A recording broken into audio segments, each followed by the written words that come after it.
que a gente possa, então, meditar na sua palavra nesse momento. E quando eu estava pensando sobre a reflexão que eu traria nesse momento, eu não sei como é que é essa logística de tirar a máscara para poder beber água. Depois eu vou ter que perguntar, a mão está com álcool e tudo, eu não faço a menor ideia. É lateral, né? Obrigado. Tem que ter um médico perto para poder ensinar. Então, da próxima vez eu faço direito. Então, a gente meditando sobre a questão de estar alegres por estar nessa noite, né? Eu pude ver nos olhos de vários dos irmãos da alegria de poder estar aqui nesse lugar, a alegria de poder vir à casa do Senhor, a casa como a gente costuma chamar. E é muito interessante porque a gente pode dizer, por que a gente está alegre de estar aqui? E a gente poderia citar vários motivos, ou por que aqueles irmãos que estão em casa, talvez estejam olhando assim, puxa, eu queria poder ir com segurança também estar lá junto com os irmãos. Porque, eu gosto de vir para cá porque, por exemplo, aqui a gente estuda a Bíblia. E eu gosto de estudar a Bíblia, isso é importante estudar a Bíblia para o nosso crescimento. Eu gosto porque eu gosto de louvar o Senhor, né? A gente ouvindo ali, a gente louvando junto. É tão bom eu estava esse tempo todinho, os irmãos viam pela internet a questão dos irmãos louvando, e eu ficava sozinho aqui cantando aqui, junto com os irmãos que estavam ministrando no louvor. A questão de sentir que está na presença de Deus, a questão do evangelismo, eu vou para a igreja, eu ainda levo um irmão lá para poder, um irmão não, uma pessoa que não conhece, para que ele possa vir a ser o irmão e então levar a palavra do Senhor. Mas se a gente parar para pensar friamente, cada uma dessas coisas que eu enumerei, a gente pode fazer em casa, ou não? Estudar a Bíblia. Eu espero do fundo do meu coração que os irmãos não estudem a Bíblia só quando estão na igreja. Eu espero do fundo do coração, né, que os irmãos tenham inclusive aproveitado esse tempo diferente para ler também da palavra do Senhor. E aí você pode fazer isso sozinho, você pode fazer isso pela internet, você pode fazer isso acompanhando a transmissão do culto pela internet, você pode fazer isso até curso EAD de teologia, você pode fazer de casa, estudando a Bíblia. Você pode louvar, pode adorar a Deus. Eu espero também que façam isso. Você pode pegar o seu aplicativo de música aqui, colocar um monte de cântico aqui, botar para louvar e botar para cantar, pegar lá uma playlist lá no YouTube só de cânticos que você gosta de louvar e tudo, e aí você nem se sente tão sozinho assim cantando, com aqueles cânticos sendo entoados ali naquele momento. Se fosse em outras épocas, eu ia dizer, ouvir um CD, né? Eu não sei nem se o pessoal usa mais CD hoje em dia, mas pode ser que você tenha ainda algum em casa. E aí, e cá entre nós, então, com relação ao do Antigo Testamento, então a questão de estar na presença de Deus, esse daí então nem se fala, porque a gente sabe que Deus está em todo lugar, Deus está em toda parte. Quando a gente está lá na nossa casa fazendo o nosso culto doméstico, a gente está fazendo também na presença do Senhor. Quando a gente está no nosso carro ouvindo uma música, louvando o Senhor, a gente está da mesma forma na presença do Senhor. Como diz o salmista, se a gente subir ao mais alto céu ou descer no mais profundo abismo, a gente sabe que o Senhor de fato também estará lá conosco. E a última coisa que eu tinha falado, que foi evangelizar, essa aí sim, sinceramente. O melhor lugar de fazer isso não é na igreja, muito pelo contrário. É um dos lugares que a gente menos faz isso, eu imagino. A não ser eu que estou aqui com o microfone, mas normalmente você vai evangelizar como? É onde? É no seu prédio, é na sua... Se bem que isso hoje em dia, particularmente, está um pouco mais difícil por causa do isolamento social. E aí, uma grande questão que às vezes vem se colocado é que, olha, rapaz, quando acabar esse negócio de pandemia, eu não estou falando desse momento agora não, que algumas pessoas ainda estão se guardando dentro de casa. Eu estou dizendo é quando isso aqui acabar. Isso que eu estou falando na igreja. Quando essa pandemia passar, quando descobrirem uma vacina, tiver todo mundo imunizado e disseram pronto, pode abrir, pode aglomerar, pode se abraçar, pode se beijar, pode fazer o que é que for, a gente pode voltar a fazer nosso momento de comunhão, todo mundo se abraçando, que já tem uma vacina, está tudo bem. Quando a gente chegar nesse ponto, muitos podem inclusive voltar e parar para pensar e dizer, mas rapaz, por que mesmo que eu vou voltar e ir para a igreja mesmo, se eu posso ficar aqui do sofá da minha casa, sem precisar nem colocar uma roupa, sem precisar me arrumar e tudo, ajeitar os cabelos, nem nada, eu posso ir normal. E aí é interessante, eu estava conversando com alguns amigos durante esse período, né, e a gente acaba vivendo um momento novo enquanto igreja, e a gente tem vivido um momento novo como pastor. Eu não conheço nenhum pastor que já passou por um momento desse. Então, a gente acaba que que ficavam, às vezes, um ligando para o outro, perguntando como estava fazendo, como o outro estava fazendo, e trocando figurinha e trocando informação. Essa semana mesmo de noite, essa semana eu recebi a ligação de um, perguntando algumas coisas como a gente estava fazendo, porque vai fazer também lá na igreja dele, e um perguntando aos outros. E a gente compartilhando, e um dos colegas disse: rapaz, eu só estou preocupado com essa questão de depois. De muita gente se acomodar e dizer o seguinte: sabe uma coisa? A igreja do sofá é tão boa, né, no conforto da minha casa, imagino eu que talvez algum irmão estivesse até prestando o culto lá deitado na sua cama, com a televisão lá, prestando o seu culto de casa. Se você estiver em casa, deitado na sua cama, meu irmão, se sente pelo menos para você se concentrar na palavra nesse momento, né? Então, interessante que nesse tempo, muitas pessoas, e era o que eu ia comentar, na tentativa de dizer: olha, está tudo bem, a igreja não parou, e de fato a igreja não parou. Nós continuamos encontrando os nossos pequenos grupos de forma virtual, a gente continuou tendo as nossas aulas de escola bíblica dominical de forma virtual, a gente continuou transmitindo nossos cultos, continuou fazendo trabalho lá na área de ação social, as coisas continuaram acontecendo. Mas na tentativa de querer dizer: olha, está tudo bem, a gente acabou muitas vezes defendendo a ideia que é adorada pelos desigrejados. Dizer: gente, não precisa ir para a igreja para ser igreja. Não precisa de se congregar para ser igreja. E a gente tem que ter muito cuidado com isso, porque a gente não pode menosprezar a importância de se congregar, a importância de estar junto, a importância de usar, de ter momentos como esse, de juntos poder então louvar ao Senhor. Sim, a gente viveu um momento diferente, sim, a gente precisou se reinventar. Até o dia 15 de março, nosso último culto presencial, a gente nunca tinha transmitido um culto da nossa igreja pela internet. A partir do dia 22, o culto foi 22 de março, só o culto transmitido pela internet. E a gente não tinha nenhum equipamento para fazer isso. E a gente foi se virando aqui de toda forma para poder fazer todas essas coisas. E aí a gente viveu sim um momento diferente, a gente viveu sim, a gente deixou sim de se congregar, mas a gente tinha sempre teve em mente que isso não era o ideal para a igreja do Senhor Jesus Cristo, mas era o que a gente tinha para o momento. É o que a gente poderia fazer. A gente não tinha como se juntar aqui nesse local para adorar, porque a gente precisou então cuidar e preservar da nossa saúde. Mas essa pausa temporária no ato de se congregar não pode ser considerado normal e nem saudável para a igreja do Senhor Jesus Cristo. É muito importante que a gente volte a se congregar. Muitos colegas pastores têm até dito: rapaz, eu imagino que muita gente não vai mais voltar. Não vai mais estar de volta. Eu diria que não. Eu olhando realmente, por exemplo, para a realidade da nossa igreja, eu tenho certeza que quando tudo isso aqui passar, a gente vai ter nossos irmãos de novo aqui. Pelo contrário, aqueles que não podem ainda vir, devem estar em casa com uma ciumeira santa, medonha, de vocês que estão aqui, podendo estar aqui nesse local. Então, por quê? Porque a gente tem a alegria de vir à casa do Senhor, tem a alegria de se encontrar, tem a alegria de ver, de fato, os nossos irmãos. E como voltar a ser uma igreja sadia quando tudo isso passar? E quando eu falo de passar, não estou falando desse momento transitório que a gente está vivendo de readaptação com uma série de limitações. Eu estou dizendo voltar de verdade, depois da vacina, depois que tiver passado. Agora a gente sabe que nem tudo é possível. Quando tudo estiver voltado ao normal, por que então voltar a se congregar? Por que estar juntos? Como voltar a ser uma igreja saudável? Como será esse recomeço na nossa caminhada enquanto igreja?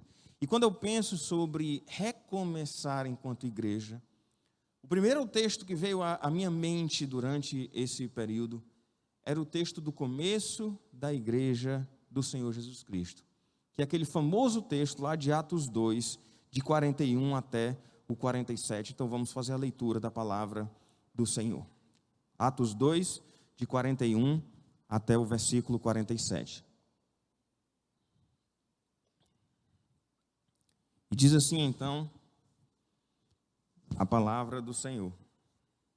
Depois eu vou fazer um treinamento com o irmão médico aqui para poder eu beber essa água sem acabar com a imunização aqui da minha máscara. Diz o seguinte: de sorte que foram batizados os que receberam a sua palavra. E naquele dia agregaram-se quase 3.000 almas.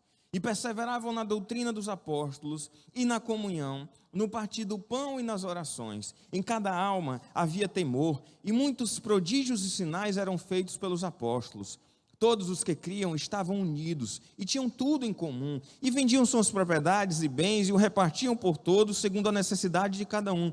E perseverando unânime todos os dias no templo, e partindo o pão em casa, comiam com alegria e singeleza de coração, louvando a Deus e caindo na graça de todo o povo. E cada dia acrescentava-lhes o Senhor os que iam sendo salvos. O que o Senhor tem para nos ensinar através desse texto? O que o Senhor quer de nós? E tem algumas coisas que eu gostaria de pontuar logo de início, que a gente tem que lembrar o momento em que esse texto foi escrito. O relato aconteceu, o momento em que esse relato aconteceu. A gente estava vivendo aqui o momento, Jesus Cristo subiu aos céus, os discípulos estavam ali naquele momento, antes da descida do Espírito Santo, e aí tiveram a escolha do outro apóstolo para substituir Judas. Depois, então, tem aquele famoso momento da descida do Espírito Santo, está aqui em Atos 2. E aquele prodígio maravilhoso ali, daquele negócio de um monte de gente de língua diferente, todo mundo se entendendo, todo mundo ouvindo na sua própria língua. E naquele momento, então, Pedro prega. E quando Pedro termina de pregar, e aí diz exatamente no versículo 37 desse capítulo que a gente leu, que ouvindo essas coisas, compungiu-lhe o coração e perguntaram a Pedro, o que a gente faz? E aí ele falou sobre a conversão e tudo mais. Então, nesse momento, é que a gente vê, então, no versículo 41, que então os que aceitaram a palavra foram batizados, havendo um acréscimo naquele dia de quase 3.000 almas. É um evento que vem imediatamente em sequência à descida do Espírito Santo. É a pregação de Pedro naquele momento de descida do Espírito Santo. É exatamente o marco inicial da igreja do Senhor Jesus Cristo. E quando ele diz, então, algumas características muito preciosas desse momento, e a primeira coisa que ele vai falar é que eles perseveravam na doutrina dos apóstolos e na comunhão. No versículo 44 diz que todos os que criam estavam unidos e tinham tudo em comum. No versículo 46 diz que perseveravam unânimes todos os dias no templo e partindo o pão em casa, comiam com alegria e singeleza de coração. No versículo 42, no versículo 44 e no versículo 46, ele fala sobre a comunhão. Porque a igreja, meus irmãos, não é um local somente que a gente está aqui, entra, louva, canta e vai embora. Que a gente entra, senta, escuta a pregação e vai embora. A igreja do Senhor Jesus Cristo é muito mais do que simplesmente um local onde a gente se encontra para louvar o Senhor. É muito mais do que um local onde a gente se encontra meramente para poder cantar, ou ouvir a sua palavra. Igreja é corpo, é unidade, é comunhão. E se tem uma das características da igreja do Senhor Jesus Cristo, que com certeza a gente mais está sentindo falta nesses tempos de isolamento social, é exatamente da questão de ser corpo, da comunhão, da unidade. Porque, desculpe, mas não é a mesma coisa. Você pode dizer, olha que legal, a gente teve hoje, por exemplo, a nossa aula da Escola Bíblica Dominical, lá por videoconferência. Não é a mesma coisa. Eu não acho. Não sei que os irmãos sejam mais avançados tecnologicamente falando do que eu. Para mim, nada se compara ao olho no olho, a presença dali da gente estar junto, por mais boa vontade que se tenha. Então a gente está aqui como corpo, a gente de repente dizer, olha, a gente compartilha juntos ali os nossos momentos de oração, por exemplo, nos grupos de WhatsApp da igreja. Isso é bom. Tudo bem. A gente conversa com algum irmão, manda uma mensagem, pergunta como é que está, faz uma ligação para o outro e fala e tudo mais. Mas desculpe, meus irmãos, não é a mesma coisa. E a gente, de fato, só vai conseguir viver a comunhão como a gente estava acostumado quando tudo isso tiver passado. Não é nem o fato de vir para cá, para a igreja, que isso vai estar superado. É quando, de fato, a gente puder estar juntos, quando a gente puder fazer aqueles nossos encontros gostosos, quando a gente estiver podendo celebrar o aniversário da nossa igreja, que a gente não celebrou em março, e poder fazer ali uma aglomeração santa ali, em torno de um bolo ali numa mesa, e a gente, todo mundo junto aqui celebrando ao Senhor, esse tipo de coisa. Como a gente ia fazer uma grande festa de celebração na hora do batismo, por exemplo, um café da manhã gostoso, hein, Fabinho? Um café, está esperando, né? Um café da manhã gostoso, né? Um momento precioso de poder, então, se alegrar com a vida dos nossos irmãos chegando à igreja do Senhor. Então, a questão da comunhão, de fato, ela foi prejudicada profundamente por causa da questão do isolamento social. Ela foi prejudicada desde o início e continua agora. E não é só apenas a nossa comunhão enquanto igreja, mas a comunhão como um todo, os nossos familiares. Eu sei de gente que está sem ver os seus próprios familiares há tempos, por causa do distanciamento, do isolamento social e, eventualmente, porque algum possa fazer parte de um grupo de risco. E a gente é um corpo, e a gente sente a necessidade de estar junto. A gente sempre a necessidade de estar perto, e a gente ainda vai viver ainda um pouco mais essa questão do distanciamento, desse isolamento. É muito estranho, é bem menos estranho do que pregar só para as cadeiras, como eu preguei no domingo passado. Mas é muito estranho ver cada um irmão assim distante um do outro, só as pessoas da mesma casa que podem juntar as cadeiras, mas esse distanciamento aqui entre vocês é muito estranho. A gente está acostumado a estar perto, a gente está acostumado a, na hora do culto, se abraçar, a se confraternizar. A gente ficou pensando numa logística enorme de como celebrar uma ceia aqui, por exemplo. Então a gente tem ainda algumas limitações, e o crente em Jesus Cristo, o servo de Deus, ele sente falta da comunhão. Ele sente falta de estar perto dos seus irmãos. Ele sente falta de poder ir na casa uns dos outros, de poder fazer uns lanches juntos, celebrar os aniversários. Todo mundo que passou aniversário durante esses dias foi no máximo talvez com os seus da sua casa, ou os familiares mais próximos, pessoas bem mais próximas. Então, muito restrito. Então a gente sente falta. O ser humano, nós temos essa necessidade de socializar, de se relacionar com os outros. E a gente tem tido isso muito afetado por esse tempo que a gente tem vivido. E o que eu espero em nome do Senhor Jesus Cristo é que todos nós estejamos sentindo falta disso. Que a gente esteja de fato com o desejo ardente de poder rever uns aos outros, de poder se abraçar, de poder estar junto, porque nós somos um corpo, porque nós somos uma família. Família como corpo, a gente deve estar próximo àquela questão de poder chorar com os que choram, de poder se alegrar com os que se alegram, de poder lembrar que nós somos uma família, a família de Deus. Todas as vezes que nós celebramos a ceia aqui, até março, a gente sempre falou sobre isso, que Jesus Cristo diz, que a palavra de Deus nos diz que Jesus Cristo veio para o que era seu e os seus não receberam, mas a todos quanto receberam deles o poder de serem feitos filhos de Deus, a saber, os que creram no seu nome. Isso quer dizer que todos nós, os que cremos no nome do Senhor, nós somos filhos de Deus. Isso quer dizer que nós somos todos irmãos, e é muito bom estar perto dos nossos irmãos, é muito bom poder viver de fato em comunhão. E eu espero que o coração dos irmãos, aqueles que estão aqui e os que estão em casa, possa de fato sentir no coração a falta de estar perto dos seus irmãos, a falta da nossa comunhão, a falta da integração que a gente vivia e que tem sido afetado pela questão do tempo difícil que a gente está vivendo. Mas isso vai passar.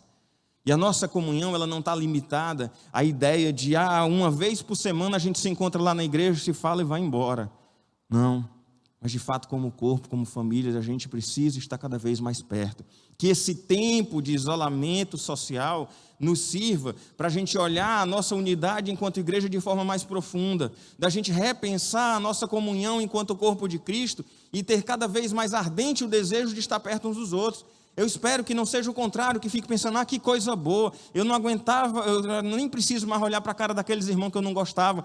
Eu vi gente brincando, dizendo que agora é até mais fácil que a gente encontre alguém no supermercado. A gente pode fazer de conta que não reconheceu por causa da máscara, e fazer de conta que não viu, e pode sair seguindo normal, como se nada tivesse acontecido, E antigamente ficava mais difícil você disfarçar. Então você pode acompanhar pela internet, não tem nada disso. Não, como corpo de Cristo, a gente tem que estar sentindo falta da nossa comunhão, sentindo falta da nossa unidade, sentindo falta de passar um dia de lazer, de ir para o retiro. Graças a Deus que a gente conseguiu ainda fazer o retiro antes de tudo isso acontecer. Estava começando a acontecer, o primeiro caso no Brasil foi por volta, perto do retiro. Na quarta-feira de cinza, não foi o primeiro caso confirmado, e a gente estava no carnaval.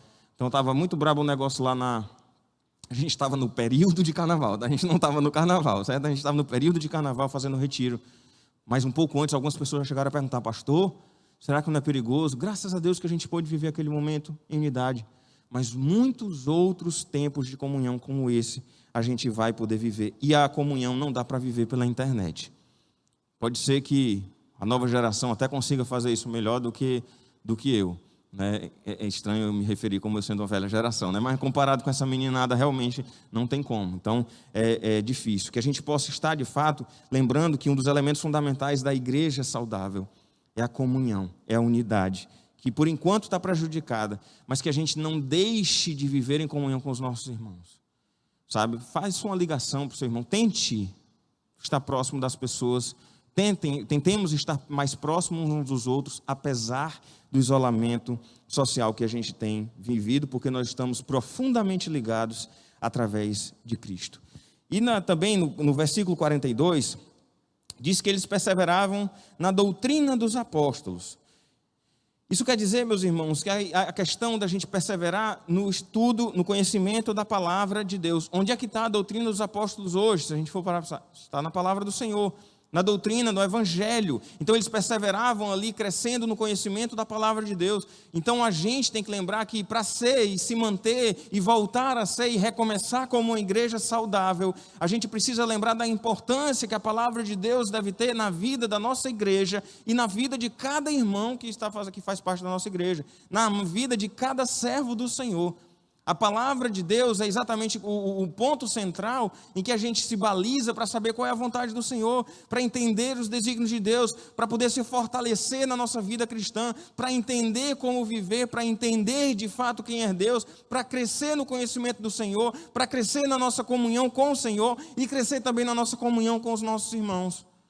Porque a nossa comunhão, enquanto corpo de Cristo, ela não depende do nosso esforço físico e humano, não depende dessas questões, mas depende principalmente da ação sobrenatural do Senhor sobre as nossas vidas. Porque nós somos diferentes, mas em Cristo nós somos um. E quanto mais próximos do Senhor a gente estiver, mais a gente consegue viver em unidade, mais a gente consegue viver juntos. Então diz aqui no versículo 42 que eles perseveravam na doutrina dos apóstolos. E a gente precisa buscar cada vez mais o conhecimento da palavra de Deus. Seja quanto for, quantas oportunidades a gente tiver, para crescer no conhecimento do Senhor. No versículo 43 diz que em cada alma havia temor. Eu sempre gosto de associar esse texto, eu até falei sobre ele no retiro do período de carnaval da nossa igreja, que o tema era ser igreja, e um dos textos que a gente trabalhou foi exatamente esse texto aqui lá também. Diz que em cada alma havia temor. A ideia fundamental é que esse é o reflexo do conhecimento da palavra de Deus, é a vida na palavra. Então, se eu busco o Senhor, se eu conheço o Senhor, se eu reconheço que Ele é o Senhor da minha vida, eu vou viver uma vida de temor, eu vou viver uma vida em obediência ao Senhor, em obediência à sua santa palavra. Então, como igreja do Senhor Jesus Cristo, eu não devo simplesmente perseverar no conhecimento da doutrina do Senhor, mas o temor é a piedade, é a vida prática do Senhor, da palavra de Deus na nossa caminhada enquanto cristãos. Então, como para ser uma igreja saudável, eu não posso viver só de comunhão, eu preciso estar firmado na palavra, eu preciso viver na palavra, para que de fato possa testemunhar, para que a gente possa de fato crescer junto, e a gente cresce junto, justamente quando a gente encontra os dois elementos, comunhão e doutrina dos apóstolos. É a soma do relacionamento e da palavra do Senhor que faz a gente crescer junto. E aí me faz lembrar lá do texto de Efésios, capítulo 4, que os irmãos tenho certeza que conhecem, eu não vou ler, eu só vou citar, né, mas que ele fala lá sobre a questão da posição de cada um dentro do corpo de Cristo, que ele concedeu uns para apóstolos, outros para profetas, discípulos, evangelistas e mestres. E ele fala que fez isso com vistas ao aperfeiçoamento dos santos, ou seja, para o nosso crescimento. E ele fala, até que todos cheguemos à unidade da fé e ao pleno conhecimento do Filho de Deus. É propósito de Deus que a gente cresça junto. Eu não posso, de forma egoísta, dizer que eu estou crescendo lá da minha casa, que eu estou estudando minha Bíblia sozinho e que está tudo bem. O desafio da palavra de Deus é para a gente crescer junto, é para a gente perseverar na doutrina dos apóstolos juntos, para que em cada alma havia temor juntos, para que de fato a gente possa ser fortalecido na palavra de Deus juntos, porque este é de fato o propósito do Senhor. E ele fala então até que a gente chegue ao pleno conhecimento do Filho de Deus. Ou seja, é algo absolutamente permanente na vida do servo de Deus. É algo permanente na igreja do Senhor Jesus Cristo. O nosso desafio de sempre voltados para a palavra, de uma vida na palavra, em comunhão com os nossos irmãos, para a gente poder de fato crescer junto. E lá no texto de Efésios que eu estava falando, ele até fala, mas cresçamos em tudo naquele que é a cabeça, Cristo, de quem todo o corpo, bem ajustado, consolidado, pelo auxílio de cada parte, pode então efetuar o seu próprio aumento para a edificação de si mesmo em amor. Então é a questão de que a gente precisa se preocupar não só com o meu crescimento, mas com o meu crescimento e o crescimento do corpo. Crescimento que eu digo fortalecimento. Para que a gente possa de fato estar atento também, não apenas de eu crescer sozinho, mas da gente crescer juntos, para a honra e glória do nosso Senhor Jesus Cristo. E tem uma outra questão que é bem interessante. No versículo 41, ele diz que os que foram batizados, receberam a sua palavra naquele dia, se agregaram quase 3.000 almas. Algum de vocês já viu algum momento de se converter 3.000 pessoas de uma vez assim? Ninguém? Vocês? Nem na televisão assim? Talvez, como eu não era nem nascido nesse tempo, né, mas talvez tivesse uns crentes mais antigos aqui, talvez pudesse me ajudar. Mas os crentes mais antigos devem estar em isolamento social em casa, né? De falar exatamente daquelas cruzadas que tinha do Billy Graham, certo? Daquelas questões, não se acusa não, gente, levanta a mão não. Então, a questão das cruzadas do Billy Graham, né, que a gente tinha ali às vezes o Maracanã ali lotado, certo? E muita gente se convertendo. Teve um grande movimento evangelístico uma vez em Fortaleza, que eu não vou lembrar o nome, na década de 90, que também eu lembro de ver muita gente se convertendo. Foi lá no estádio Presidente Vargas. Então a gente tem situações assim, mas é muito raro. E eu não estou preocupado aqui com a quantidade de pessoas que se convertam. O que eu estou falando aqui é que o crescimento da igreja ele não pode ser apenas no fortalecimento da palavra, mas ele também precisa ser no crescimento numérico, no sentido de alcançar novas vidas, porque uma igreja saudável, ela cresce em si mesma no fortalecimento da palavra, e ela cresce alcançando novas pessoas também para o Senhor Jesus Cristo. Lá no versículo 47, que a gente já leu, diz que eles estavam então louvando a Deus. Só um minuto. Tá. Falou no versículo 46 que diariamente eles perseveravam unânimes no tempo, partiam o pão de casa em casa. Isso aqui foi na parte da comunhão, acabei esquecendo de citar esse texto, eu só li, mas não adentrei nele. Então, mostrando aqui exatamente que eles estavam ali partindo o pão de casa em casa. Então, isso mostra mais uma vez a ênfase na questão da comunhão. E como desde aquela época, crente já gostava de se juntar para comer, para voltar, para estar junto, porque a gente estar junto em torno da mesa é algo muito bom.